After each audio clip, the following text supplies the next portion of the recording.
of bus queues on St. Giles, she took the quieter route of Parks Road. Usually she cycled to work, but this morning, on top of the shock of opening Seb's card, she had found her bicycle had a puncture.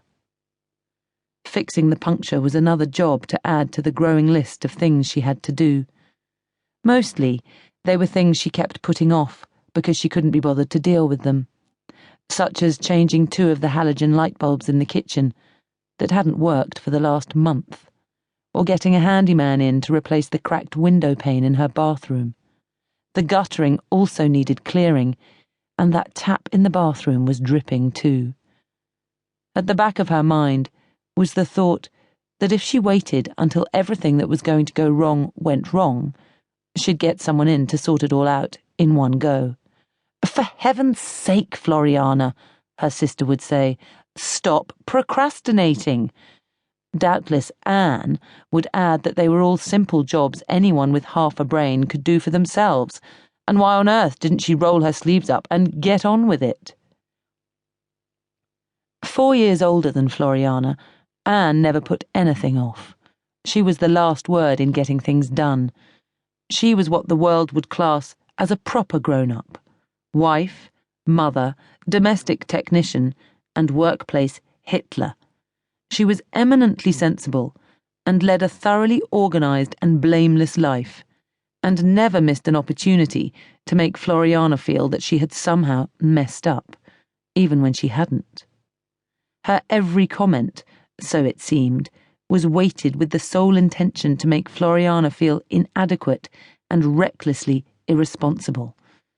And though it was true there had been times when her impulsive nature had got her into a close shave or two, she had, it had to be said, always escaped actual, outright disaster. Most notably was the occasion in her first year at college here in Oxford, when she spent a night in a police cell. She had thought she'd been successful in keeping it from Mum and Dad, but then a letter for her had arrived at home with the words Thames Valley Police stamped on the envelope.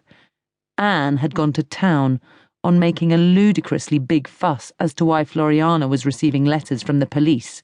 "Just the one letter," Floriana had retaliated, "which I might add is none of your business."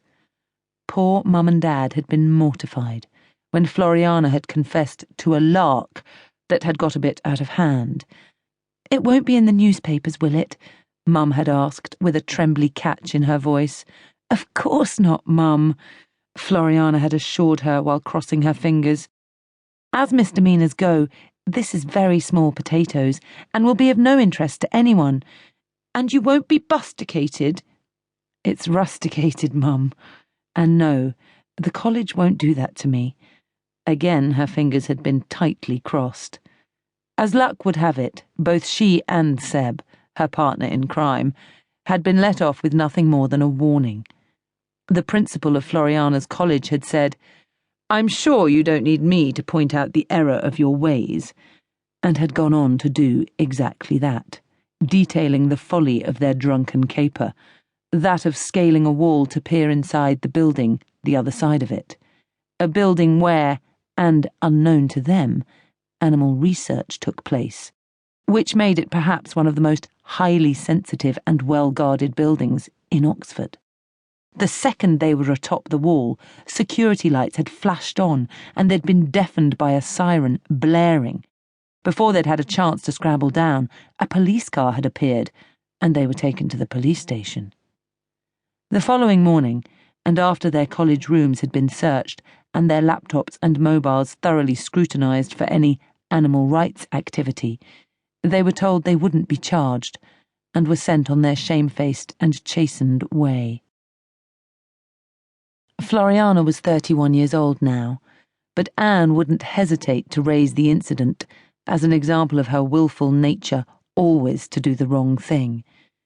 But compared to Anne, anyone would look reckless and irresponsible.